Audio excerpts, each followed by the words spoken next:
Entonces me avisan cuando esté.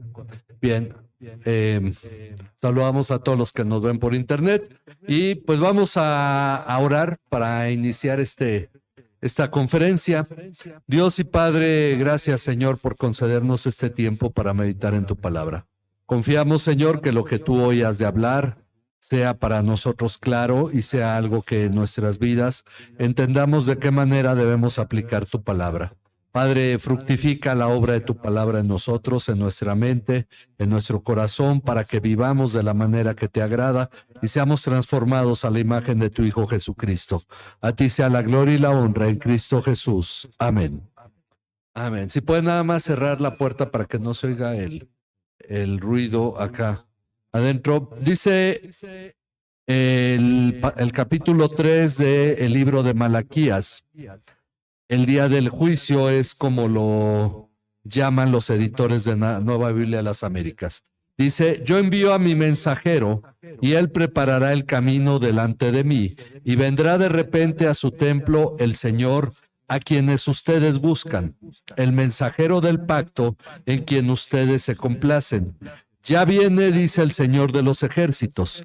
Ahora, este es un solo versículo, está extenso, pero algo que podemos deducir de él es que está hablando de quién, de Jesucristo. Malaquías es el último libro del Antiguo Testamento, de hecho es el último profeta que habla en el Antiguo Testamento. Estamos llegando, por así decirlo, al final del Antiguo Testamento. Empieza a darnos más preparación para la venida de Cristo, hablando más sobre el tema de la venida de Cristo. El tema lo vamos a tocar aún más la próxima semana. Pero dice, cuando pregunta, cuando señala que viene el mensajero del pacto, dice, pero ¿quién podrá soportar el día de su venida y quién podrá mantenerse en pie cuando él aparezca? Porque él es como fuego de fundidor y como jabón de lavanderos. Y él se sentará como fundidor y purificará de plata y purificador de plata y purificará a los hijos de Leví y los acrisolará como a oro y como a plata, y serán los que presenten ofrendas en justicia al Señor. Hay un tema que viene en los capítulos anteriores. Dios dice que ya no aceptará la ofrenda del pueblo, porque el pueblo no le está honrando como a Dios, porque el pueblo no está teniendo temor de Dios. Pero entonces Dios lo que está haciendo no es desechar al pueblo, sino anunciarle al pueblo que van a ser purificados. Por eso en los boletines dice que el tema de hoy se llama Dios purifica nuestro sacerdocio. Lo que hoy vamos a ver, Cristo sacrifica nuestro sacerdocio. Cristo en este caso es llamado purificador. Dice purificador de plata. La plata se va oscureciendo, se va ensuciando, se tiene que pulir para que vuelva a brillar. Él dice, él es como fuego de fundidor, porque ¿cómo se limpia el oro? Fundiéndolo, derritiéndolo, entonces sale hasta arriba todo lo que se llama escoria, que es toda la suciedad, y se le quita. Ok, el oro es purificado con el fuego, él es como fundidor y purificador de plata, y va a purificar a quién. Recordemos que en el libro de Malaquías, no se enfoca en el pueblo de Israel, se enfoca solamente en los sacerdotes. A los sacerdotes los llama hijos de Leví. No son todos los hijos de Leví, pero son los más importantes hijos de Leví. Los sacerdotes, en este caso, señalados como hijos de Leví. El problema es que ellos habían menospreciado el sacerdocio.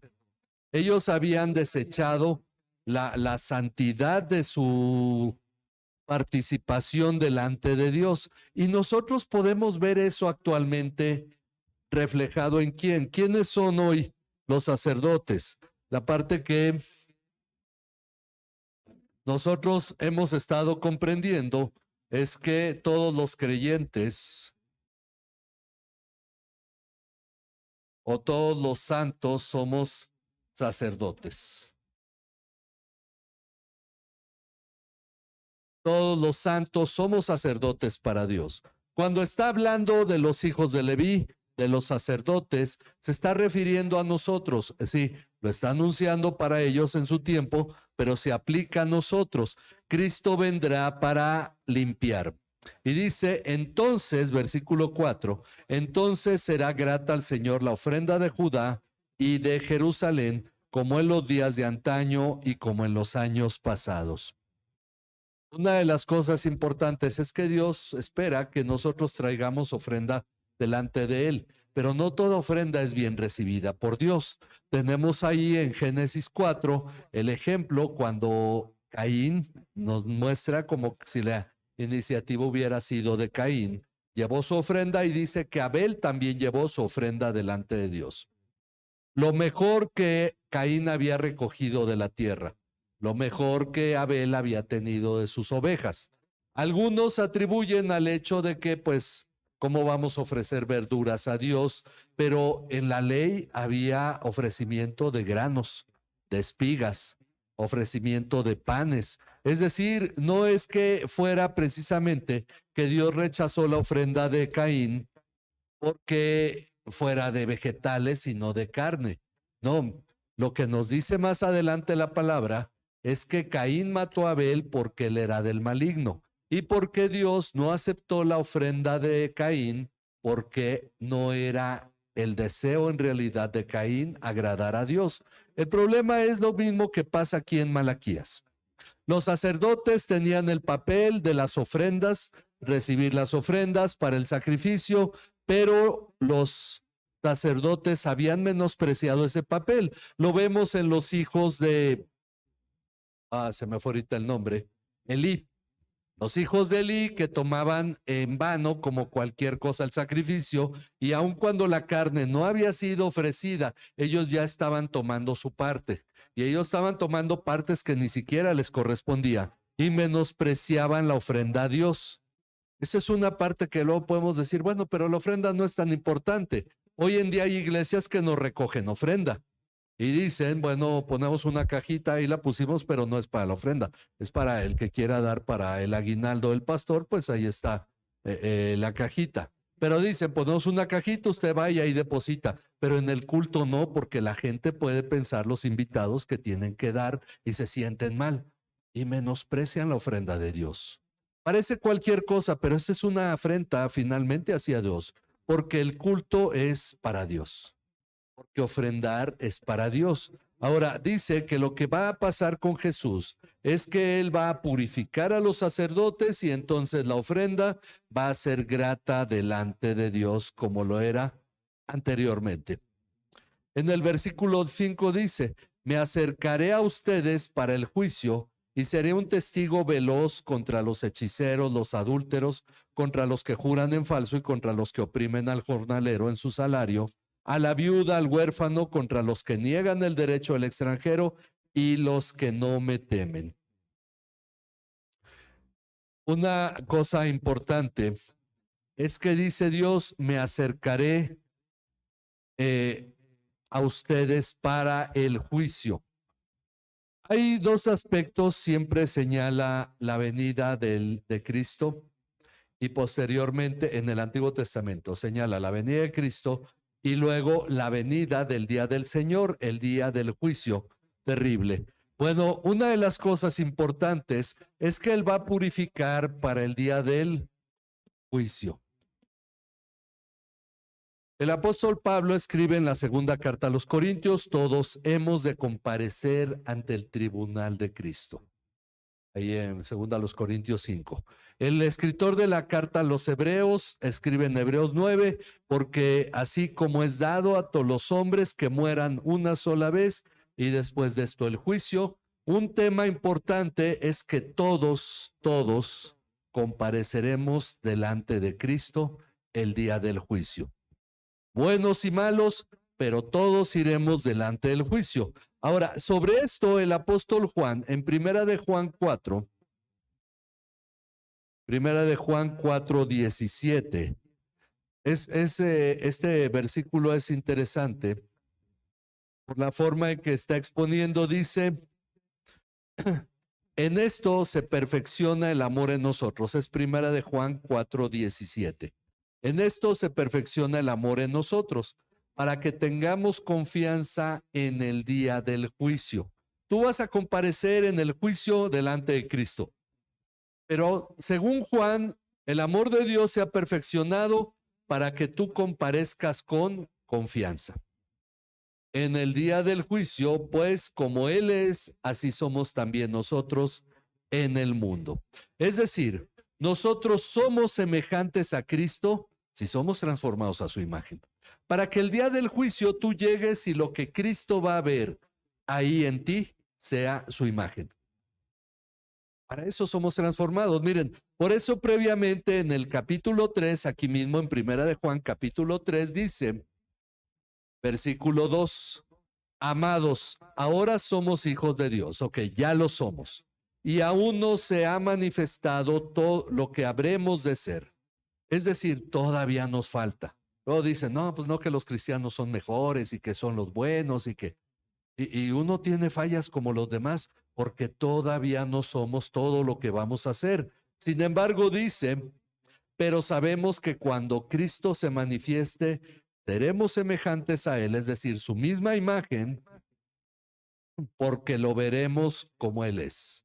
Y en el 4 dice, porque así como Él es en el mundo, así somos nosotros. Así como Cristo vivió en el mundo, así debemos vivir nosotros. ¿Para qué? Para que el día del juicio comparezcamos con toda confianza.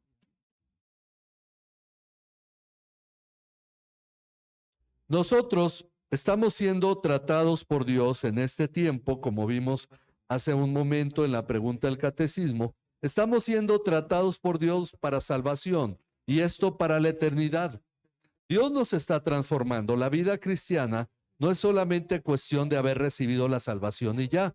Es cuestión de haber recibido la salvación para ser transformados a la imagen de Cristo, para estar delante de la presencia de Dios por la eternidad. ¿Y por qué estamos enseñando ahora la palabra? Porque esa es precisamente la labor para ser transformados a la imagen de Cristo.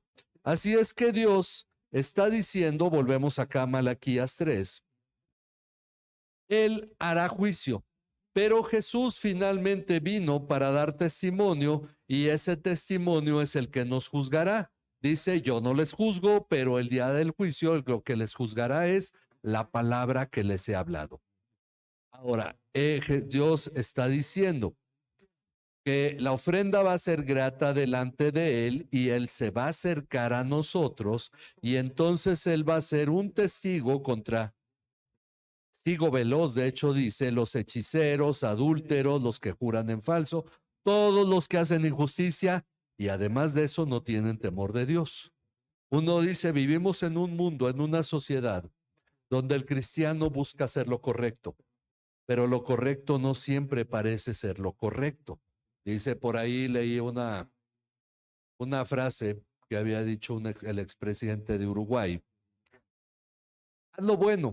Aunque pareciera que no sirve para gran cosa hacer lo bueno, por lo menos sirve para que tu conciencia esté en paz. Sí, vemos que los malvados prosperan mucho en este mundo y en un momento Dios va a tocar esto. Pero Dios va a ser el juez en el día del juicio para todos los que se hayan opuesto a Él por falta de temor a Él. Entonces nosotros vemos que al malvado le va bien. Hay un juicio que viene y Dios ya está juzgando eso. Y nosotros tenemos que tener esta confianza en Dios. Él es el juez y a todo aquel que hace injusticia, Él lo va a juzgar. Pero miren, hay algo. Si de hablar de justicia, porque el cristiano a veces dijera, ay, ojalá hubiera justicia en el mundo. La pregunta es, ¿cómo te iría a ti? Si a cada uno se le diera conforme a sus acciones, y eso también aplicará a nosotros, porque sí queremos que Dios juzgue a los gobernantes, ¿verdad? ¿Y qué hay de nosotros? Eso es una parte importante. Si hubiera justicia, sería solo justicia si fuera para todos y si abarcara todo lo que cada uno ha hecho. Por eso en el siguiente versículo dice, porque yo el Señor no cambio, por eso ustedes, oh hijos de Jacob, no han sido consumidos. De todo lo que hemos visto aquí que habla en este libro sobre lo que han hecho los sacerdotes, ¿cómo les habría ido? Es como para que Dios los hubiera exterminado. Pero dice, como yo no cambio, porque hay una cosa, Dios es el que está hablando. Dios aquí se ha señalado no como juez, sino como testigo.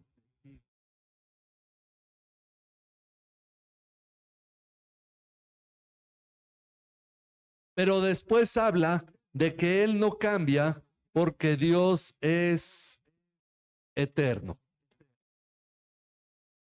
Lo eterno no puede cambiar. Lo temporal cambia. Algo es temporal, lo ponemos por un tiempo y se quita. Luego, cuando se hacen las fiestas, ¿no? Ahí que rentan una carpa, es temporal. Ahí está, pero pues está puesta por un tiempo y va a ser quitada. Se construye una casa, uno pensaría es más permanente. Aún así, pasa una o dos generaciones, llega alguien, la tira y pone otra cosa. ¿Por qué? Porque todo está sujeto al tiempo, pasan los años. Pero aquello que es eterno permanece siempre igual. Ese es el sentido de lo eterno. El tiempo no influye ni las circunstancias le influyen. Ahora, cuando pensamos, bueno, a mí Dios me ama, pero como me porté mal, a lo mejor Dios dijo, ya no te amo. Bueno, eso lo tomamos no de la Biblia, sino de nuestros papás, porque muchos los educaron los papás diciendo, si haces eso ya no te voy a querer, ¿sí o no? Y entonces empezamos a entender que el amor está condicionado a nuestras acciones y por lo tanto cuando alguien dice, pues ya fui muy malo, mis padres no me aman, pues ya de plano me vuelco hacia lo malo, porque el amor es parte de un chantaje y esa es una gran falla en la educación. Un hijo no debe saber que le vamos a dejar de amar si hace lo malo. Aun cuando tú hagas algo malo, yo te amo, pero te tengo que castigar porque eso precisamente es la manifestación del amor. Nosotros entendemos el amor desde la perspectiva de Dios. Yo no cambio, por eso no han sido consumidos, porque Dios le hizo la promesa a Abraham. Y entonces dice, por amor a Abraham, por amor a Isaac, por amor a Jacob, no los destruiré. Luego los destruiré. A Salomón Dios lo iba a destruir y quitarle el reino, pero dice, por amor a David, que le hizo una promesa, va a haber dos tribus que permanezcan al hijo de David. Y entonces Dios permanece en sus promesas. ¿Por qué no somos destruidos nosotros si en el mundo se hiciera justicia? Porque aparte de la justicia también existe la gracia. Y la gracia implica misericordia. Hemos puesto estos tres términos en leche espiritual. Decimos, ¿qué es justicia?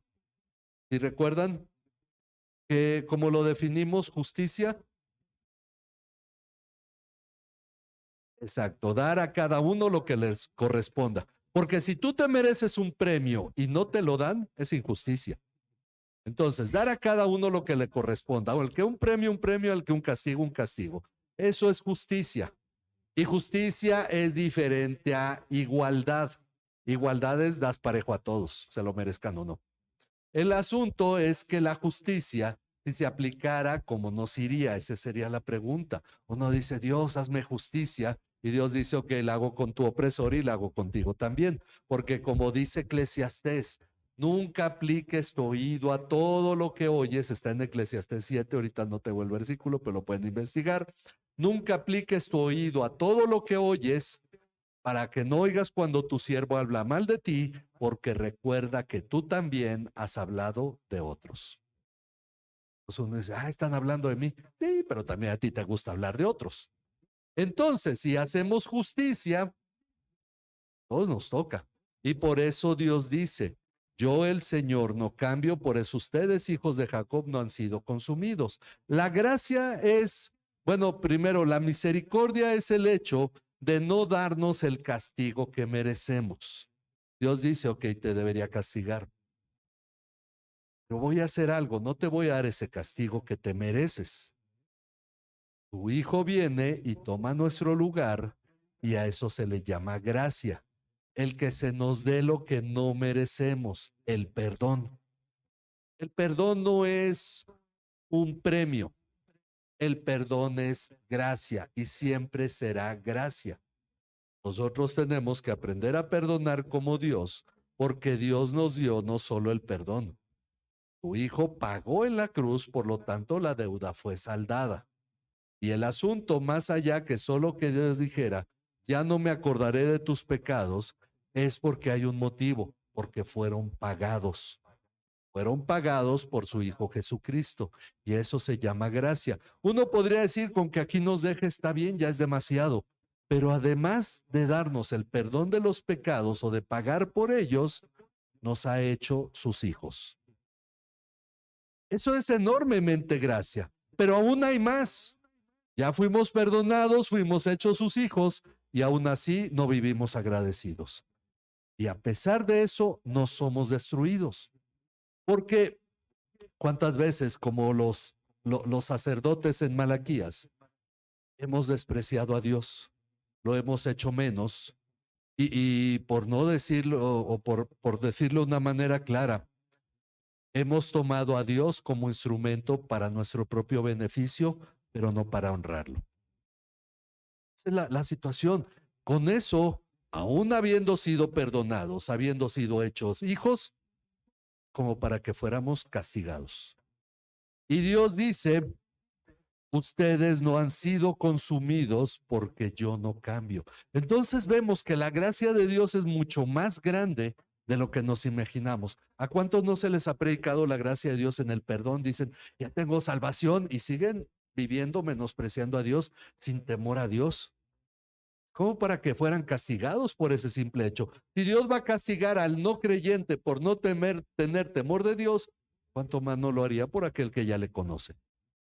Entonces, por eso vemos que la gracia de Dios es muy grande. Por eso sigue diciendo y notamos que Malaquías en realidad es el hecho de no ver solamente el capítulo 8 que a muchos les han predicado, ¿verdad? El de robará el hombre a Dios. Tenemos que ir viendo toda esta situación para comprender qué tan grande ha sido el amor de Dios por nosotros y su gracia sobre nuestras vidas cuando dice, desde los días de sus padres se han apartado de mis estatutos y no los han guardado. Los guardó, miren, Dios le dio la ley a Moisés.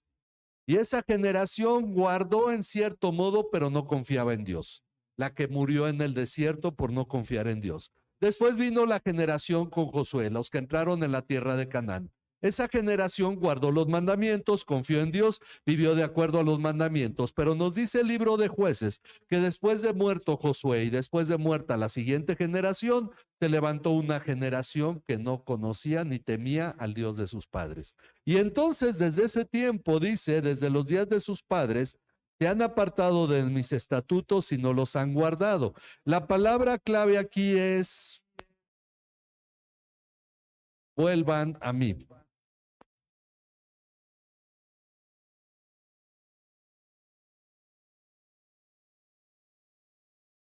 Vuelvan a mí. Esto significa, ya tenemos una relación, tienes que restaurar esta relación. Ese es el punto. En algún modo, en alguna parte del camino, llegamos a apartarnos de Dios y Él dice, vuelvan a mí. Ese es el llamado. Y yo volveré a ustedes. Es decir, muchos dicen, bueno, ya pequé contra Dios, ya Dios no me va a recibir y piensan, bueno, ya para qué me arrepiento. Pero Jesús habló precisamente esta parábola al que llamaron hijo pródigo. Ya la RAE ya hasta cambió el término, ¿no? Pródigo es el que da mucho, pero bueno, el hijo fue prodigado, pero ya también significa alguien que se aparta y hasta hay una canción de Torre Fuerte que dice pródigo un tiempo fui y bueno, pues ya se manipuló el término y la RAE a veces dice, pues ya pongámoslo así. Es como el término bizarro. ¿No? Que mucho, ay, esto está muy bizarro. Y no saben que bizarro originalmente significaba, ¿qué significa? Valiente, caballeroso. Y sin embargo dicen, esto está muy bizarro porque lo traducen del inglés, pero bizarre en inglés significa extraño o raro. Y bueno, y se manipulan. Bueno, en la palabra pródigo le pasó lo mismo. Entonces ya uno va al diccionario y pródigo es alguien que se ha apartado y anda mal. Pero el padre le vuelve a recibir al hijo que viene arrepentido. Y este es un asunto en el que vemos cómo cuando dice vuélvanse a mí, yo me volveré a ustedes y nos pone este ejemplo, significa que él está dispuesto a recibirnos. Es decir, no solamente nos concede recibirnos, sino que es su deseo recibirnos, porque el padre de esta historia que narró Jesús salía para ver si su hijo regresaba. Ahora, esto habla del amor de Dios hacia nosotros. Vuélvanse a mí y yo me volveré a ustedes, dice el Señor de los ejércitos. Ahora, pero Malaquías toma este sentido. El pueblo dice, ¿cómo hemos de volver? Y entonces, así de, bueno, volvernos qué, ¿de qué? Si no andamos tan mal. Entonces Dios tiene que ser específico. ¿Cuál es lo más importante para el ser humano en promedio aquí en la tierra? Lo más importante, miren, todos los que les pagan en la quincena, 2, 3 días antes se acaba el dinero y uno anda medio gastadón, cabizbajo, cansadón, y el día del pago, en cuanto le pagan, ¿cómo se siente? Pues como que vuelve la vida, ¿no?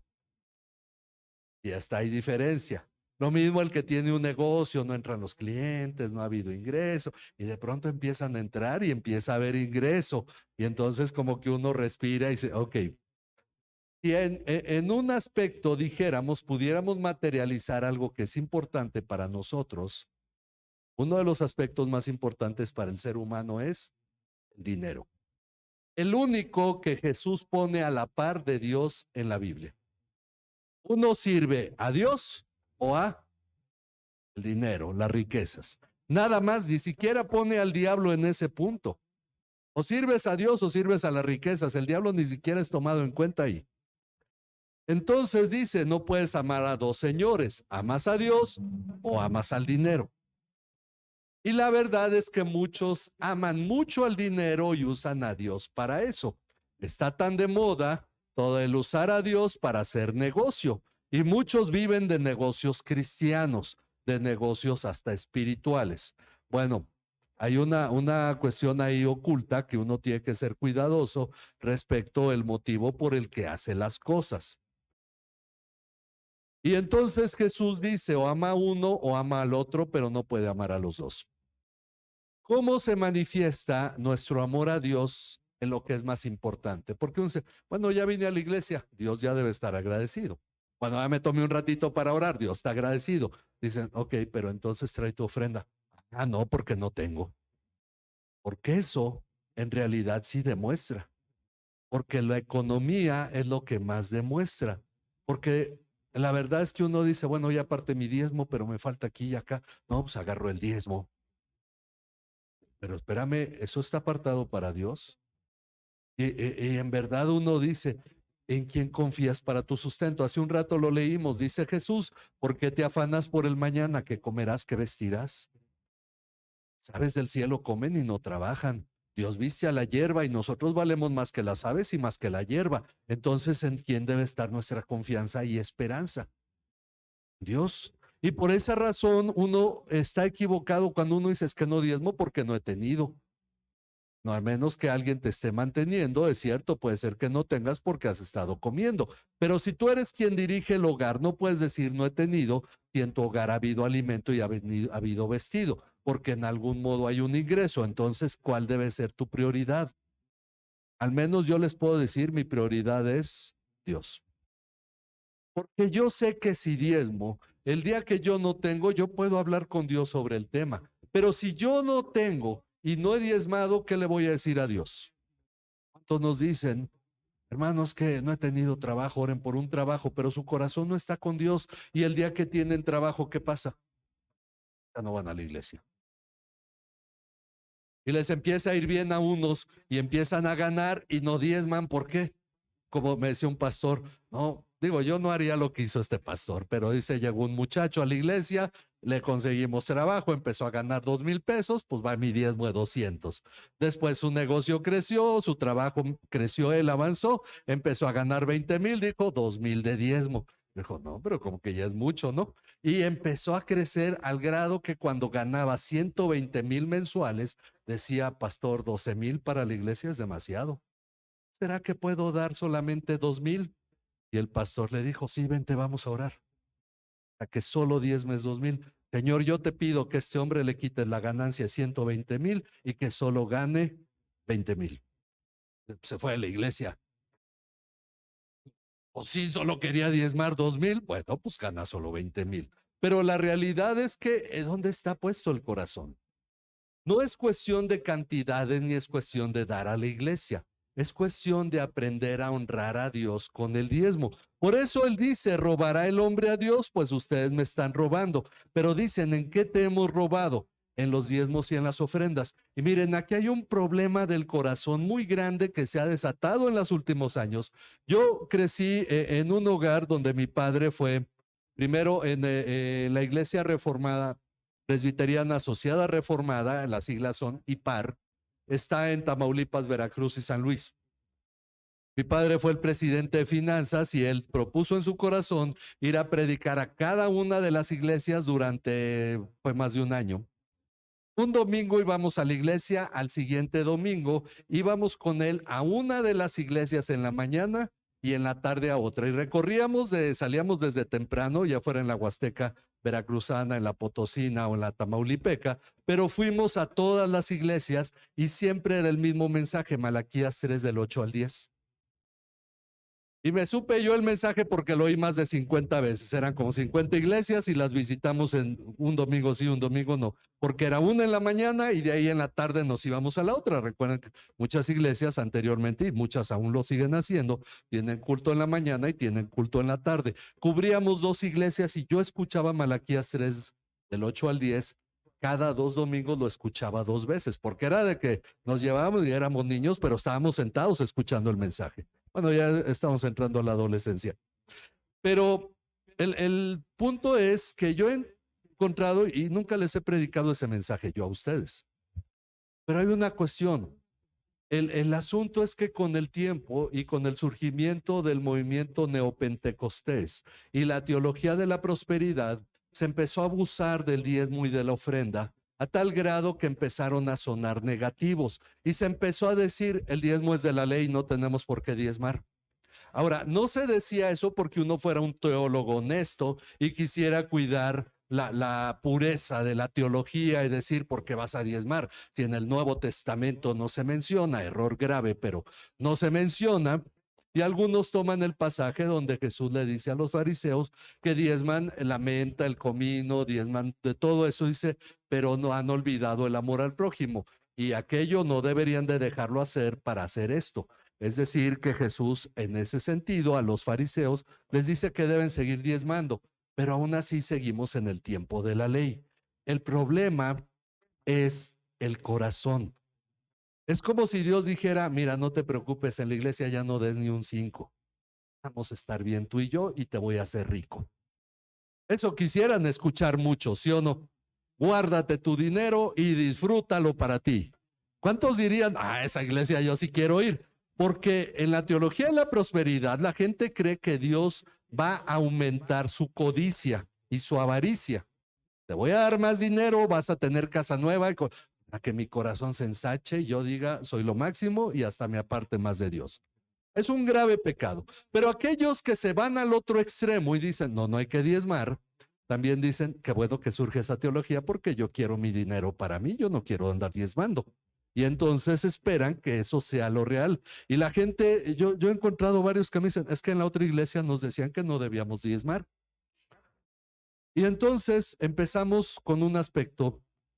Hay 4 cosas en el Antiguo Testamento, en el libro de Génesis, que vienen antes de la ley. Entre ellas está la ofrenda, que es el primer tema, aparece en Génesis 4, Moisés todavía no nacía, no había ley de Moisés, y la ofrenda era algo que ya se estaba llevando a cabo, y la ofrenda era una cuestión voluntaria que entregó Abel, también le entregó Caín, que la entregó también Noé cuando salió del arca. De hecho, Dios previó la ofrenda diciéndole a Noé que de todos los animales llevaría una pareja, pero de los animales limpios o aquellos que se acostumbraba a sacrificar en ofrenda a Dios, llevaría 7 parejas para poder ofrecer sacrificio a Dios. Y la ofrenda viene desde antes, el diezmo igualmente. La Biblia nos habla de que Abraham, cuando su sobrino Lot fue secuestrado, bueno, todo el pueblo de Sodoma, que ya en así estaba recibiendo el castigo de Dios.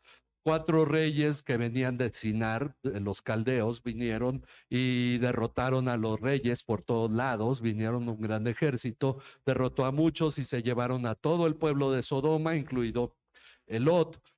Abraham fue, los persiguió, los derrotó y Dios le dio la victoria a Abraham. Abraham regresó con todo el botín y con toda la gente. Y ahí en Génesis 14 está esta narración. Le sale Melquisedec, el rey de Salem, que es el rey de paz y sacerdote del Dios Altísimo, y le ofrece pan y vino, es decir, los elementos de la cena del Señor.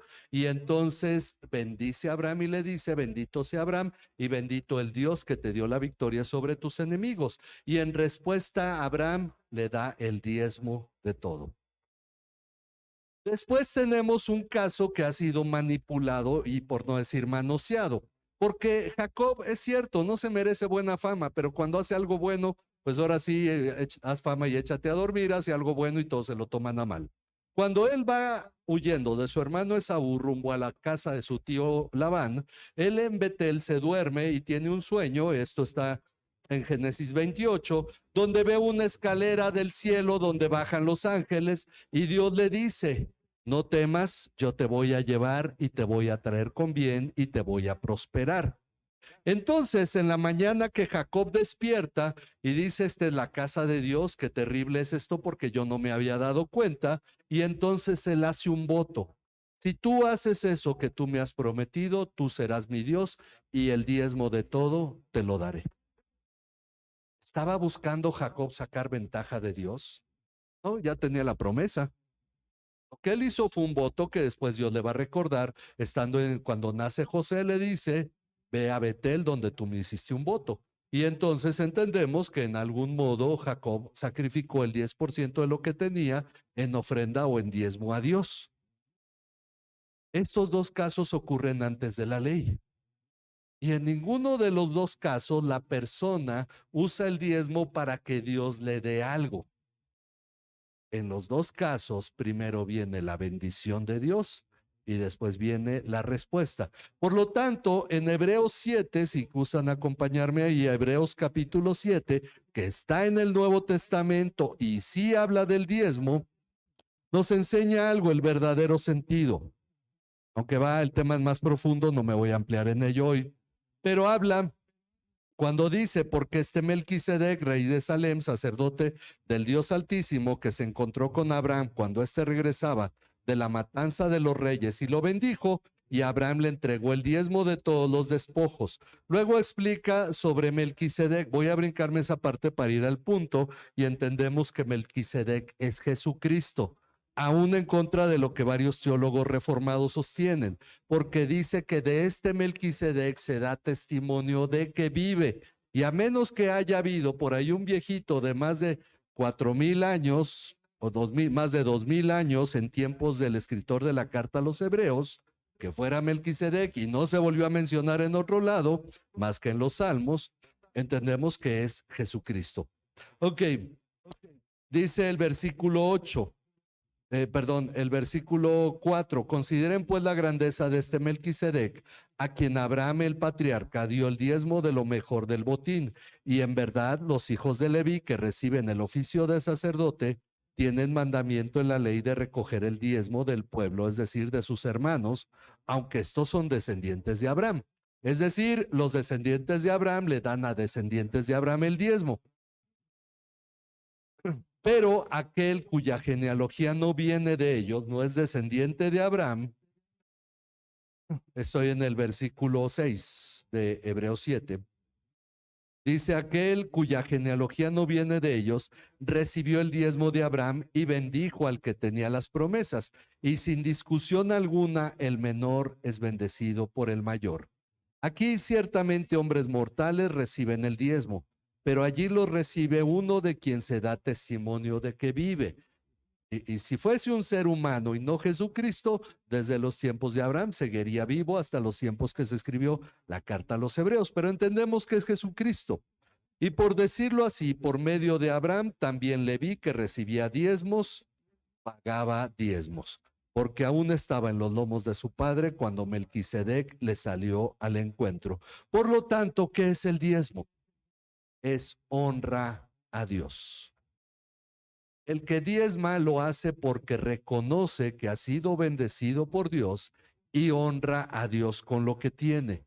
Por eso en Proverbios dice: honra a Jehová con todos tus bienes. Nosotros tenemos que entender el diezmo no como una forma de obtener algo de Dios, sino como una respuesta a la bendición de Dios, porque primero Melquisedec bendijo a Abraham y en respuesta a Abraham entregó los diezmos. Ese es el sentido del diezmo. Por eso volvemos a Malaquías. Habiendo explicado esto, cuando leemos las palabras robará el hombre a Dios, ya no se trata de lo que Dios pedía, ya en nuestro caso no se trata de lo que Dios pedía al pueblo de Israel que diezmara para que entregara los diezmos a los sacerdotes, porque hay una cosa, aquí no está hablando al pueblo de Israel. ¿Quién le está hablando? A los sacerdotes. Malaquías no es un libro para todo el pueblo de Israel, lo dijimos al inicio. Es un libro para los sacerdotes. Los sacerdotes recibían los diezmos. Ahora, los sacerdotes podían diezmar para ellos mismos, porque los levitas también diezmaban, porque del diezmo de los diezmos se daba a los sacerdotes. El pueblo diezmaba y se lo daba a los levitas, y de eso los levitas diezmaban y se le daba a los sacerdotes, y los sacerdotes ya no diezmaban. Pero ahora está hablando a los sacerdotes: robará el hombre a Dios. Y entonces, aunque él aclara, la nación toda me están robando. Dice: ¿en qué te hemos robado? En los diezmos y en las ofrendas. Ahora, ambas cosas, diezmo y ofrenda. Si somos justos al decir que la Biblia no habla, que el Nuevo Testamento no habla del diezmo, también puedo decir que no habla de la ofrenda. Porque cada vez que uno repite, cada uno dé como propuso en su corazón, no con tristeza ni por necesidad, porque Dios ama al dador alegre. En ese caso está hablando de una despensa que se estaba reuniendo para los santos de Jerusalén, para los cristianos de Jerusalén, que estaban en gran necesidad, y las iglesias de Macedonia y de Acaya, es decir, Grecia del norte y Grecia del sur, habían determinado levantar esta colecta para ir a bendecir y llevársela a los hermanos de Jerusalén. Y es cuando Pablo le dice a los corintios que ya se han retrasado, y entonces les dice: cada uno dé como propuso en su corazón. ¿Respecto de qué? Respecto de esa colecta para los hermanos. No está hablando de la ofrenda de la iglesia. Y no hay ni un pasaje que hable de la ofrenda de la iglesia en el Nuevo Testamento, salvo que entendemos que si habla del diezmo y la ofrenda, es en el sentido de nuestro amor a Dios. Entendemos entonces que el hablar de robar a Dios tiene que ver con la honra a Dios. Hay una cosa: cuando un campesino siembra, digamos, maíz, toma parte del grano para venderlo y para comer, pero deja una parte de grano ¿para qué? Sembrar. Eso se llama administración. Ahora, es cierto, cuando muchos hablan de la siembra y la cosecha, el punto es que lo que tú das no es una inversión delante de Dios.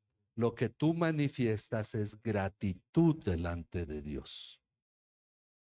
Porque dice Oseas: aunque la higuera no florezca ni haya frutos en la vid y los ganados sean quitados, yo me voy a alegrar en Jehová. Es decir, yo voy a diezmar y ofrendar, aun si Dios no me diera nada en respuesta a eso, no lo hice por eso.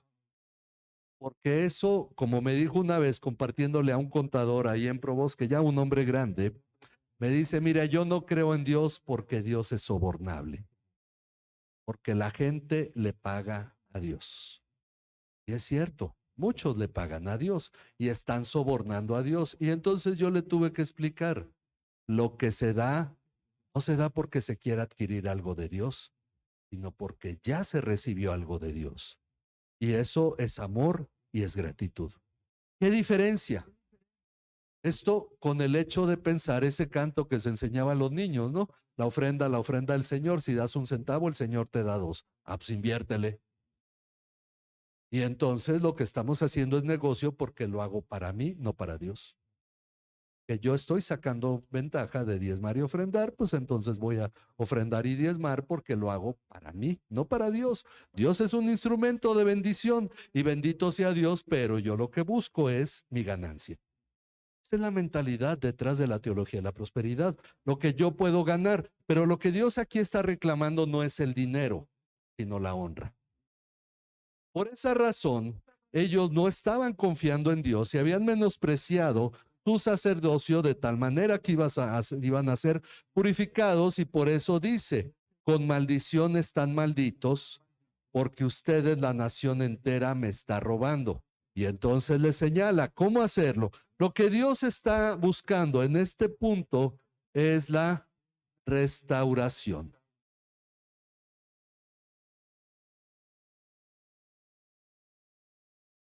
El cristiano es un ser muy curioso.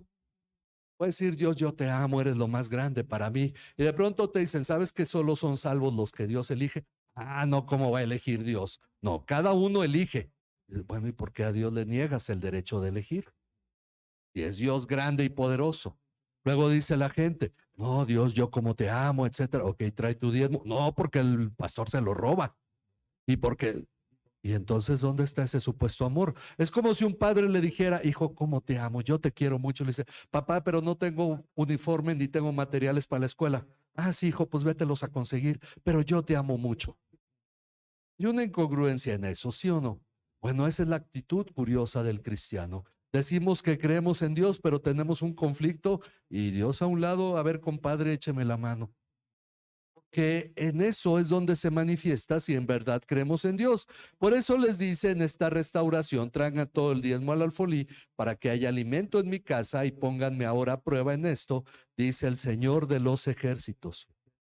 Ahora miren, uno cuando entra al pastorado ya sabe a qué va. Y si sabe que en la iglesia va a haber gente que diga, pastor, venga a mi casa, ok, no tengo para gasolina, pues veo de dónde saco y le pongo gasolina, voy a su casa.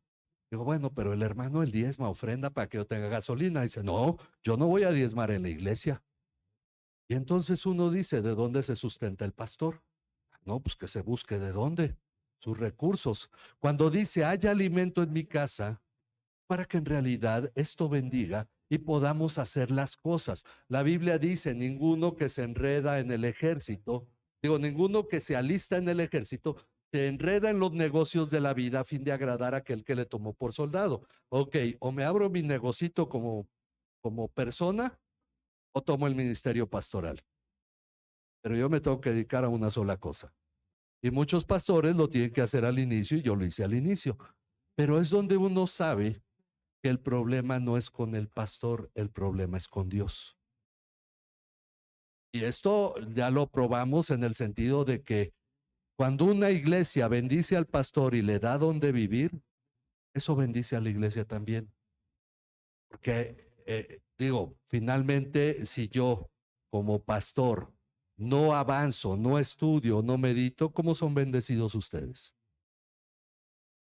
Y por esa razón, para mí sí fue un grave problema que hubiera quienes dijeran, no podemos darle lugar al pastor donde vivir. Para mí fue una ingratitud. Y la verdad entiendo, pero no es ingratitud hacia mí, sino hacia Dios. El asunto es que se refleja en cómo nosotros nos acercamos a Dios. Y ese es el punto. Pero le está hablando a los sacerdotes. Ya no había otro más entregado al servicio que el sacerdote. Y el sacerdote está llamado precisamente a honrar a Dios para que haya esto. ¿Por qué? Porque todos ustedes son sacerdotes de Dios, igual que yo. Todos lo somos. Y por esa razón dice, haya alimento en mi casa y pónganme ahora a prueba en esto. La palabra nos dice Jesús a Satanás, escrito está, no tentarás al Señor tu Dios. Ok, no pondremos a prueba a Dios, Pero aquí hay un permiso, el único en toda la Biblia. Pónganme a prueba. Dice el Señor de los ejércitos, si no les abro las ventanas de los cielos y derramo para ustedes bendición hasta que sobreabunde. El problema es que cuando escuchamos la palabra bendición, inmediatamente se piensa en dinero y posesiones. Es un corazón materialista que ama más al dinero que a Dios. Pero si pensamos que bendición, miren, puede ser una casa cayéndose a pedazos, pero un hogar amoroso. Una gran residencia enorme hasta con alberca y la gente peleada. ¿Qué preferirían? Porque esa es una realidad. No necesariamente el tener dinero implica una vida bendecida. La palabra bendición es algo que tenemos que entender en el contexto real. ¿Qué es bendición? Que tú te puedas sentar a la mesa y comer, y tal vez esa mesa se está moviendo porque ya está viejita, lo que sea, pero tienes alimento. Y hay cosas en las que nosotros tenemos que pensar cuando dice el apóstol Pablo, así que teniendo que comer y que vestir, estemos contentos con ello. Todo lo demás es ganancia. El problema es cuando nos acostumbramos a la ganancia y la ganancia la vemos como obligación. Tenemos lavadora, pero se puede lavar a mano, ¿no? Se descompone la lavadora y hay que lavar a mano. Y es cuando uno dice, ay, qué bendición tener lavadora.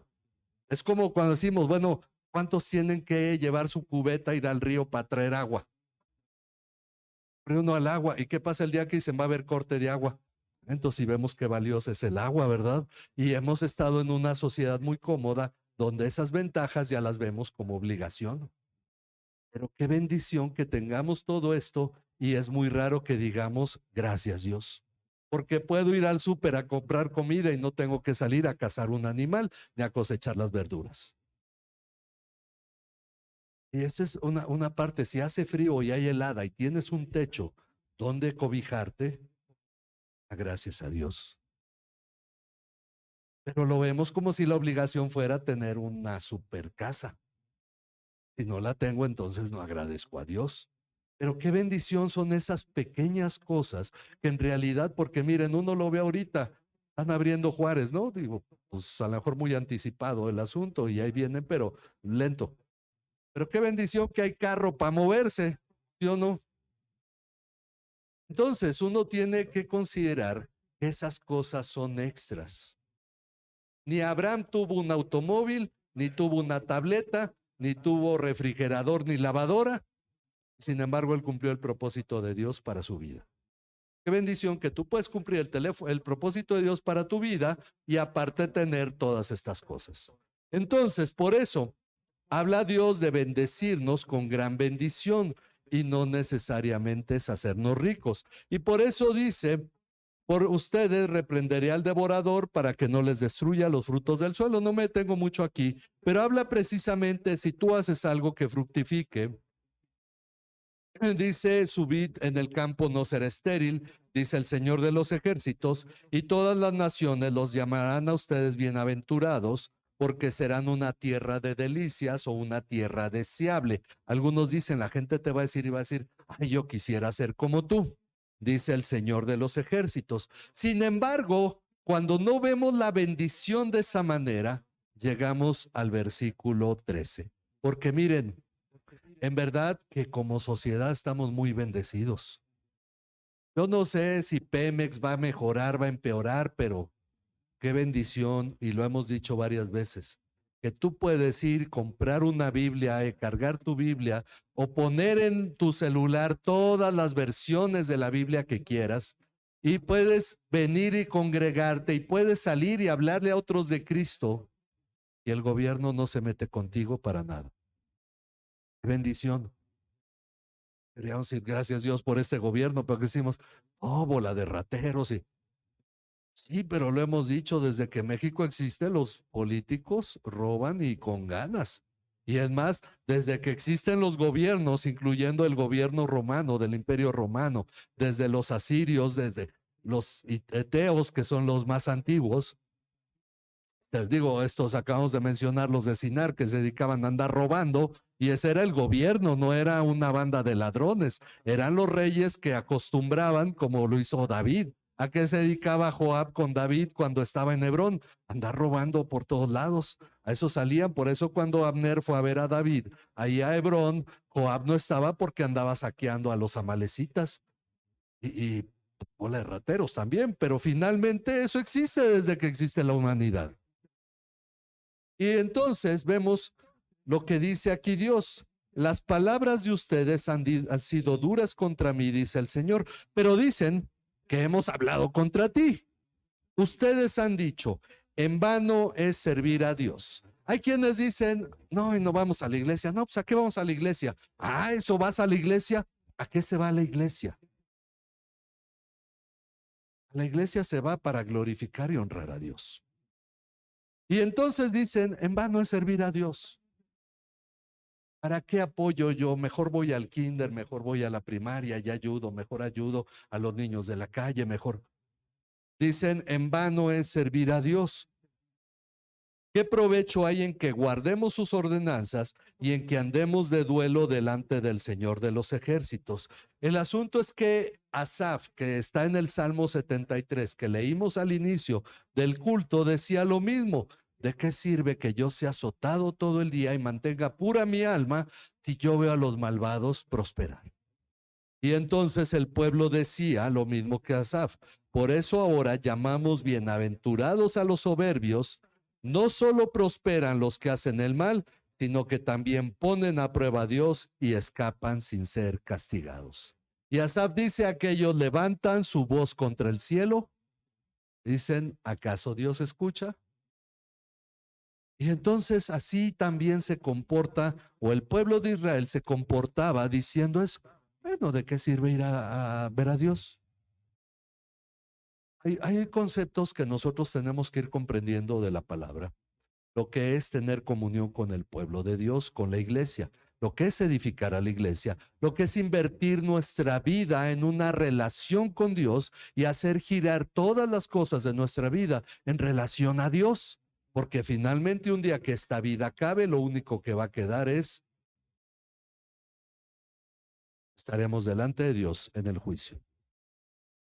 Y el único que vale la pena quedar bien, con el único que vale la pena quedar bien en esta vida es con Dios. Todos los demás se van a morir. El punto es que ellos decían que aún aquellos que probaban a Dios y hacían el mal, escapaban sin ser castigados. Y entonces tenemos, no solo lo dice el Salmo 73, Job 21 también explica, o también Job discute sobre aquellos que comen, porque lo dice Asaf. Luego el cristiano dice, no, pero ni siquiera comen bien porque andan con miedo que los agarren y no duermen y que... No, dice Asaf, duermen bien, comen bien. Es más, a sus hijos les dan y sus nietos también están muy bien y van a la tumba en buena vejez y salud y cumplen con antojo, todos los deseos de su corazón los cumplen ampliamente. Pero el cristiano se quiere curar en decir, pero no lo disfrutan. Hoy sí lo disfrutan. Van a la esquina por unos chicles, llevan avión. Y entonces uno dice, y nosotros aquí batallando por 20 pesos, 50 pesos, 100 pesos, y los malvados tienen y los derrochan, ¿no? Esa es en una noche de juerga, hay gente que se gasta lo que gana un empleado en un año. Entonces, uno dice, ¿por qué esa prosperidad hacia los malvados? Bueno, ya lo mencionamos, Dios no tiene planes con ellos. Hay algo importante, miren, lo voy a mencionar brevemente, no van a decir que me gusta extenderme, pero no lo hago por gusto. El asunto es que en Romanos 9, 18 al 23, ahora sí creo que fui más rápido y luego checo la página de Facebook y veo que fue 1 hora y cuarto. Entonces voy a tratar de reducir el estándar, pero gracias a Dios que nadie se ha quejado. Romanos 9, 18 dice, así que Dios tiene misericordia del que quiere y al que quiere endurece. Me dirás entonces, ¿por qué pues todavía reprocha a Dios? Porque ¿quién resiste su voluntad? Al contrario, ¿Quién eres tú, hombre, que le contestas a Dios? ¿Dirá acaso el objeto moldeado al que lo moldea, ¿por qué me hiciste así? ¿O no tiene el alfarero derecho sobre el barro de hacer de la misma masa un vaso para uso honorable y otro para uso ordinario? Y que si Dios, aunque dispuesto a demostrar su ira y hacer notorio su poder, soportó con mucha paciencia los vasos de ira, preparándolos para destrucción, lo hizo para dar a conocer las riquezas de su gloria sobre los vasos de misericordia que de antemano Él preparó para gloria, es decir, nosotros. Explico esto. Cuando Jesús dice que los fariseos oran en las esquinas de las calles y que buscan la admiración de la gente, dice, ya tienen su recompensa. Ahí en Mateo 6, donde habla del ayuno, habla de la ofrenda, habla de la oración, quienes lo hacen para exhibirse y la gente los admira, ya tienen su recompensa. Nunca critiquen un predicador de la prosperidad, y más si se vuelve rico, porque esa es su recompensa. ¿Qué significa? Fuera de eso ya no tiene más. Triste. Deberíamos de verlos con compasión. Predicadores que usaron el nombre de Dios, hicieron ricos, bueno, van a pasar una vida en un lago de fuego y azufre, pero ahorita lo están disfrutando. Toda la gente malvada lo está disfrutando. ¿Por qué? Porque esa es la gracia de Dios para ellos. Los vasos de ira, dice Dios, los soporta con paciencia. Van a sacar dinero, van a sacar ventaja, no les va a pasar nada. Dios les está dando ahí su gracia, porque después de eso ya no hay más. Pero tú, ¿dónde tienes tu recompensa? En la eternidad. Ahora, ¿dónde la prefieres? Ese es el punto en realidad. Vemos que Dios a los pecadores que no va a llamar a salvación, también les da su gracia. No debería darnos envidia, por eso dice, no tengas envidia del malo cuando prospera. Deberíamos estar en paz con eso, sabiendo que no se trata de fijar la mirada en ellos.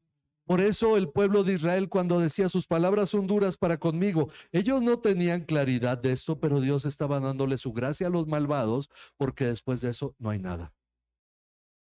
Y por eso cuando él dice, esas palabras son duras y han dicho en vano es servir a Dios, mira, aprovecha que sirves a Dios y haces lo bueno y haces lo correcto, como dijimos hace un rato, aunque parezca que no sirve para nada. Porque tratas de hacer lo correcto y a veces uno sufre por ello, dice Pedro. Si sufrimos por hacer lo correcto y esto es lo que Dios desea, piensa que Jesús también hizo lo correcto y en consecuencia sufrió por tu causa. Entonces pensamos, ¿está mal sufrir por hacer lo correcto? Seguir a Jesús. Entonces haz lo correcto, aunque eso te haga batallar. Por eso dice que si vivimos, si sufrimos con Él y morimos con Él, también reinaremos con Él. Y por esa razón, si yo aquí en la tierra, por hacer lo que es correcto y honrar a Dios, batallo, porque yo veo que los demás están bailando, fumando, tomando, yo digo, yo aquí como cristiano mejor me voy a mi casa y no disfruto eso. Gloria a Dios, porque en realidad tú tienes una vida eterna por delante. No trates de ser como el mundo, porque el mundo eso es lo que tiene ahora y no tiene más para después. Pero tú sí. Y por esa razón vivimos de una manera diferente. Así es que hubo una reacción, dice el versículo 16, vuelvo a Malaquías 3. Entonces los que temían al Señor se hablaron unos a otros y el Señor prestó atención y escuchó. Vuélvanse a mí y yo me volveré a ustedes, la restauración. Los que temían a Dios se hablaron unos a otros. ¿Qué significa? Se motivaron, se animaron a hacer lo correcto, a honrar a Dios, a volverse a Dios, y Dios los escuchó. Y fue escrito delante de él un libro memorial para los que temen al Señor y para los que estiman su nombre. Un libro que estamos leyendo. Los que temen al Señor y estiman su nombre. Que para ti el nombre de Dios sea algo estimado, sea algo importante. Que tú puedas decirle a alguien que se burla del nombre de Dios o luce en vano, decirle, tranquilo, eso deberías de considerarlo con mayor respeto. Porque en realidad los cristianos nunca piden respeto para su Dios. Y por eso la sociedad dice, ¿a quién le pegamos? Pues al que menos se defiende. Pero no destruyas una mezquita porque te va mal, ¿no? Y no hables en contra de los budistas porque también serán muy pacíficos, pero te agarran a golpes. Entonces, no digo que los cristianos hagan eso, pero la realidad es que sí deberíamos decirle a la gente, deje de burlarte de Dios. Dice, y ellos serán míos. Lo mismo que dice Malaquías.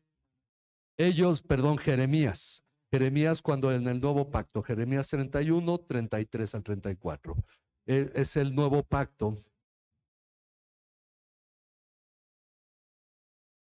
Está en Jeremías 31, 33 al 34. Este es el pacto que haré con la casa de Israel. Pondré mi ley en su mente y la escribiré en su corazón. Ellos serán mi pueblo y yo seré su Dios. Perdonaré sus pecados y nunca más me acordaré de sus transgresiones. Bueno, aquí lo repite. Dice Dios, versículo 17, ellos serán míos, dice el Señor de los ejércitos, el día en que yo prepare mi tesoro especial. Éxodo es el último versículo que vamos a buscar, si alguien quiere leer, Éxodo 19, versículo 5. El día que yo prepare mi especial tesoro, dice Malaquías. Y Éxodo 19, 5, ¿qué nos dice? El que guste leerlo, quien lo encuentre lo puede leer.